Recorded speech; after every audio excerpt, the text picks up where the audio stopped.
أعوذ بالله من الشيطان الرجيم. ولا تحسبن الله غافلا عما يعمل الظالمون إنما يؤخرهم ليوم تشخص فيه الأبصار مهطعين مقنعي رؤوسهم لا يرتد إليهم طرفهم وأفئدتهم هواء وأنذر الناس يوم يأتيهم العذاب فيقول الذين ظلموا ربنا أخرنا إلى أجل قريب نجب دعوتك ونتبع الرسل أولم تكونوا أقسمتم من قبل ما لكم من زوال وسكنتم في مساكن الذين ظلموا أنفسهم وتبين لكم كيف فعلنا بهم وضربنا لكم الأمثال وقد مكروا مكرهم وعند الله مكرهم وإن كان مكرهم لتزول منه الجبال فلا تحسبن الله مخلف وعده رسله إن الله عزيز ذو انتقام يوم تبدل الأرض غير الأرض والسماوات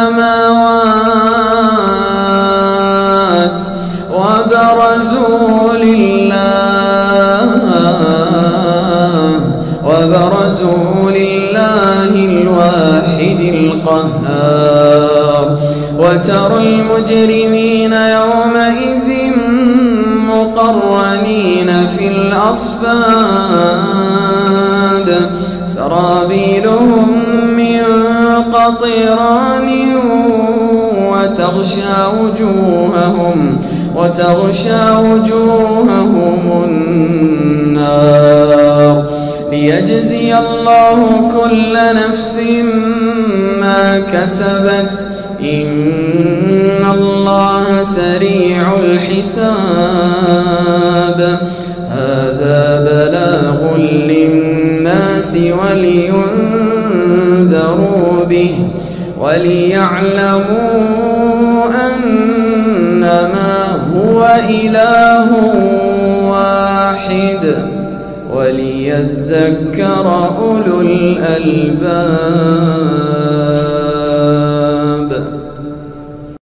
और मोमिनो ये न समझना कि ये जालिम जो काम कर रहे हैं अल्लाह उनसे बेखबर है। वो इनको उस दिन तक मोहलत दे रहा है जबकि दहशत के सबब आंखें फटी की फटी रह जाएंगी और लोग सर उठाए हुए मैदान क़यामत की तरफ दौड़ रहे होंगे। उनकी निगाहें खुद अपनी तरफ लौट न सकेंगी और उनके दिल मारे खौफ के हवा हो रहे होंगे। और लोगों को उस दिन से आगाह कर दो जब उन पर अजाब आ जाएगा।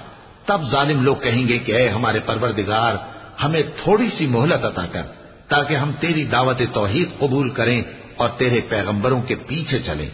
तो जवाब मिलेगा, क्या तुम पहले कस्में नहीं खाया करते थे कि तुमको इस हाल से जिसमें तुम हो जवाल नहीं होगा।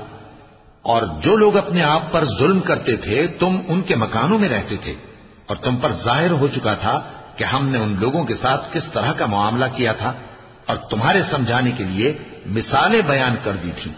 और उन्होंने बड़ी बड़ी तदबीरें की और उनकी सब तदबीरें अल्लाह के यहां लिखी हुई हैं।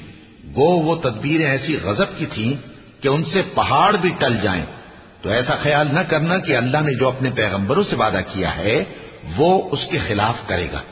बेशक अल्लाह जबरदस्त है, बदला लेने वाला है। جس دن یہ زمین دوسری ہی زمین بنا دی جائے گی اور آسمان بھی بدل دیے جائیں گے اور سب لوگ اللہ کے سامنے نکل کھڑے ہوں گے جو یکتا ہے بڑا زبردست ہے۔ اور اس دن تم گناہگاروں کو دیکھو گے کہ زنجیروں میں جکڑے ہوئے ہیں، ان کے کرتے تارپول کے ہوں گے اور ان کے چہروں کو آگ لپٹ رہی ہوگی، یہ اس لیے کہ اللہ ہر شخص کو اس کے اعمال کا بدلہ دے۔ بے شک اللہ جلد حساب لینے والا ہے۔ یہ قرآن لوگوں کے نام اللہ کا پیغام ہے تاکہ ان کو اس سے ڈرایا جائے اور تاکہ وہ جان لیں کہ وہی اکیلا معبود ہے اور تاکہ اہل عقل نصیحت حاصل کریں۔